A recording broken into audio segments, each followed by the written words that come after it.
जिला सीधी के अध्यक्ष हैं। आज मैं बात करूंगा कि आज सीधी जिले में आईजी साहब भी आए थे, तो किस संदर्भ में क्या क्या किन किन विषयों में चर्चा हुई, तो बताने का कष्ट करेंगे थोड़ा सा। मैं बताऊं आपको कि सीधी जिले में निरंतर देखने को मिल रहा है गौ हत्या। 19/2/24 ग्राम पंचायत पड़रा मुख्यालय से समीप 2-3 किलोमीटर की दूरी पर ये पंचायत लगा हुआ है, नगर पालिका अंतर्गत ही आता है, कह दें तो नगर पालिका से ज्वाइंट है।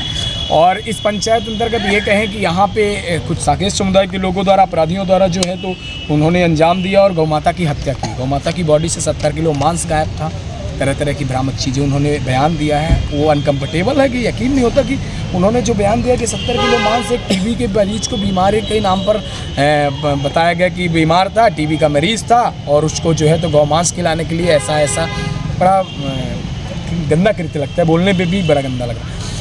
साथ में अभी 19 तारीख को हुई घटना और कल की घटना भी आपकी मैं बताऊँ चुराहट में हुई। चुराहट थाना अंतर्गत हुआ है, जहाँ कुछ साकेती परिवार के नाम से शिकायत दर्ज हुआ है थाने में। इनके द्वारा मुझे ये नहीं समझ में आ रहा है कि आखिर ये कैसे लोग हैं कि समाज को गंदगी करने की कोशिश कर रहे हैं, हिंदू समाज में गंदगी करने की। ऐसे लोगों की वजह से पूरा समाज गंदा हो रहा है, पूरा जातीय समाज में एक गंदा थप्पा जा रहा है। ऐसे लोगों को तो हमारे हिसाब से हमारे साकेत परिवार समाज के लोगों को आगे आना चाहिए और ऐसे लोगों के ऊपर कार्यवाही ये तो बाध्य होना चाहिए। हम तो उन समस्त हिंदू संगठनों से आह्वान करना चाहेंगे कि हिंदुत्व के लिए आप कैसा हिंदुत्व है आप सबका कि आपका हिंदुत्व मर चुका है, जागा है, आप एक आवाज़ तक बुलंद नहीं कर पा रहे हैं। आज आईजी साहब से मुलाकात हुई मेरी, आईजी साहब रीवा आईजी साहब आए थे सीधी और उन्होंने आश्वस्त किया है बेशक कार्यवाही की जाएगी। जो अपराधी प्रकरण, जो अपराधी कृत्य किए हैं, जिनके द्वारा भी ऐसे अंजाम दिया जा रहा है, ज़्यादा से ज़्यादा कड़ी से कड़ी कार्यवाही धाराएं लगाकर उन पर कार्यवाही की जाएगी। हम तो आश्वस्त करते हैं, उन्होंने आश्वस्त किया कि हम आश्वस्त करते हैं आपको कि ऐसी चीज़ें नहीं आएगी। मैंने अपनी बातें रखी कि प्रशासन अगर सपोर्ट करेंगे तो हमें भी वहाँ कंफर्टेबल होगा कि हम समाज में आप और हम साथ में मिलकर एक समाज को एक सही दिशा दशा देने का प्रयास कर सकते हैं। ये सारे बिंदु थे और साथ में अभी जो पिछली घटना हुई थी इसके पहले उस पर क्या क्या कार्रवाई की गई, चूँकि जमोड़ी पुलिस के अंतर्गत था वो सारा मामला, उसमें क्या कुछ कार्यवाही की गई उसकी जानकारी क्या आपको है? हाँ, उसमें कुछ धाराएं लगाई, 429 की धारा, 5, 4, 9 ऐसे धाराएं कुछ लगाई गई थी, पशु गौ हत्या वगैरह वगैरह उनकी जो है तो धाराएं लगाकर जेल भेजा गया, कार्रवाई की गई।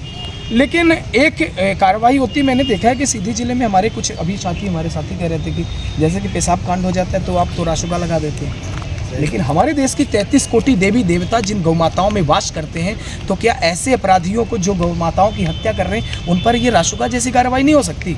वो तुरंत छूट जाते हैं। हाँ, छूट जाते हैं। बड़ा ही दुर्भाग्य का विषय है कि ऐसे में आपका कानून और आपका सिस्टम आप लॉक कर देते हैं। गौ माता के नाम पर देश में सरकार बना रहे हैं। एक तरफ बीजेपी हमारे देश में सरकार बनाती गौ माता, ये कैसी भक्ति आपकी, ये कैसा सनातन प्रेम आपका, ये दिखावे का प्रेम कब तक आप रखेंगे? ये बड़ा ही अनकम्फर्टेबल, बड़ा ही दुखदायी विषय है कि बीजेपी सरकार को इसमें एक कड़ा कानून लाना चाहिए और ऐसे अपराधियों के ऊपर एक बार हथकंडा अगर तरीके से अपना दिया आपने ना, एक बार रासुका जैसी कार्रवाई ऐसे दरिंदों के ऊपर कर दी ना, किसी दरिंदे की एक हिम्मत नहीं पड़ पाएगी कि वो ऐसा कार्रवाई कर सके और ऐसे अंजाम दे कर सके।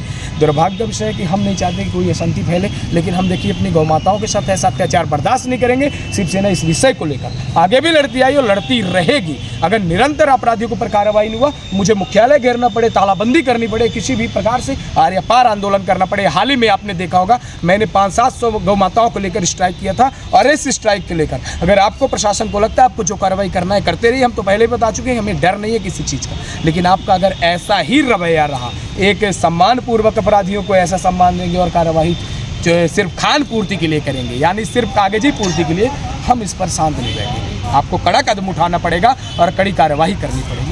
धन्यवाद।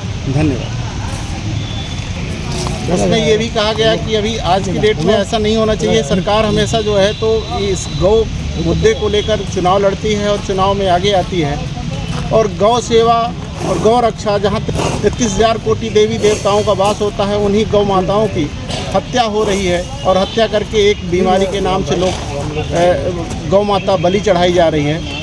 तो आगे देखते हैं कि इस पर क्या कुछ कार्यवाही हो पाएगी या नहीं हो पाएगी, या सरकार फिर ऐसे ही बंद बस्ते में सोती रहेगी। बहुत बहुत धन्यवाद। कैमरा पर्सन के साथ